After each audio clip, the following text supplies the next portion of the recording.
You know, the bar is already pretty high, don't you think? Or maybe really low. Hard to tell. I've got a couple very brief little vignettes, really.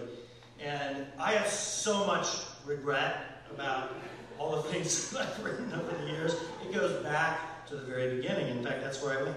Almost back to the beginning, even farther back than Jack went.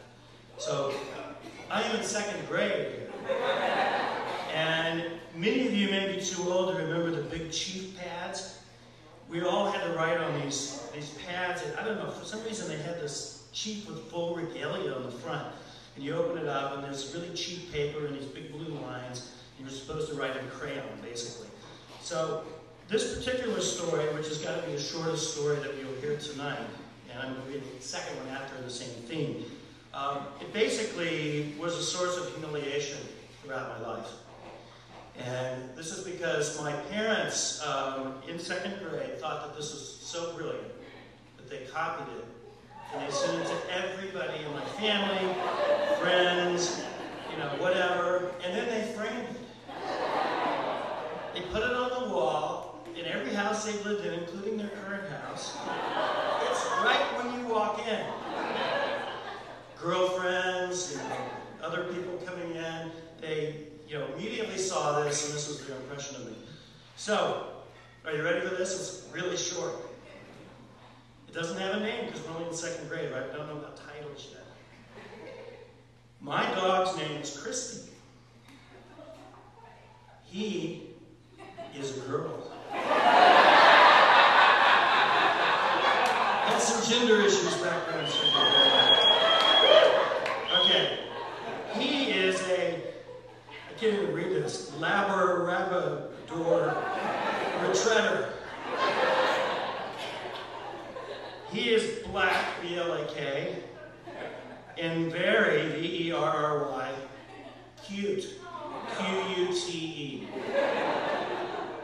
He likes my face, L-I-C-E-S. By the way, none of this was corrected. I play with Christy outside when, W-I-N, my mom yells at him for going poop on the floor. F-L-O-R-E. And that's signed David D.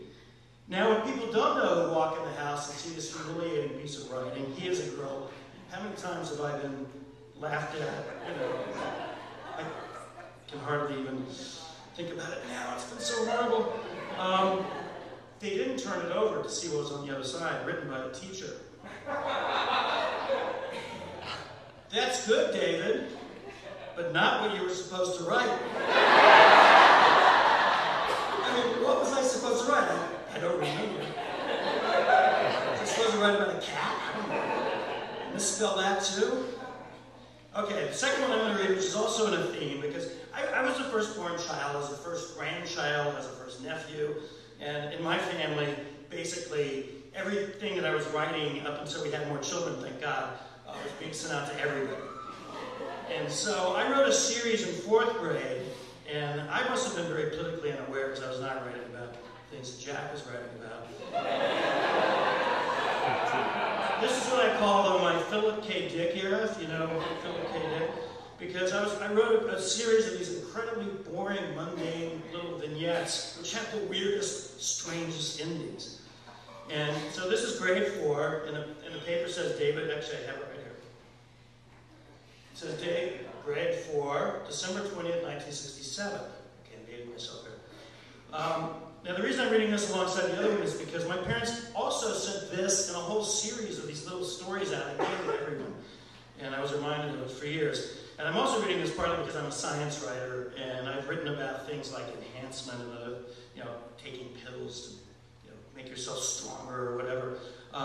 So that's a little theme here that I apparently picked up in the 4th grade. I forgot about it until I was preparing for this and found this story. So, again, no title here. Herman woke up, but didn't get out of bed.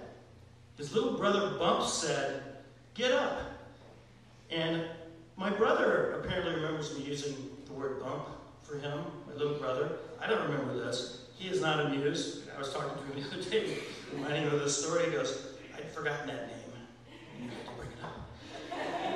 Herman said, Go Joan in the lake. J-U-N. Herman slowly, this is one of my more interesting spellings. By the way, I couldn't spell until spell check, and really still can't if I didn't have spell check. Slowly is S-L-O-U-L-L-Y. Slowly. He got up and got dressed and ate breakfast. He went to the bathroom and brushed his teeth.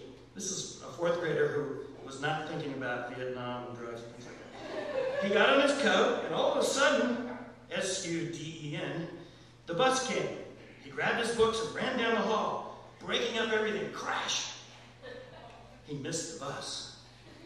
But he took a super duper power pill and zoomed to school on his super bike.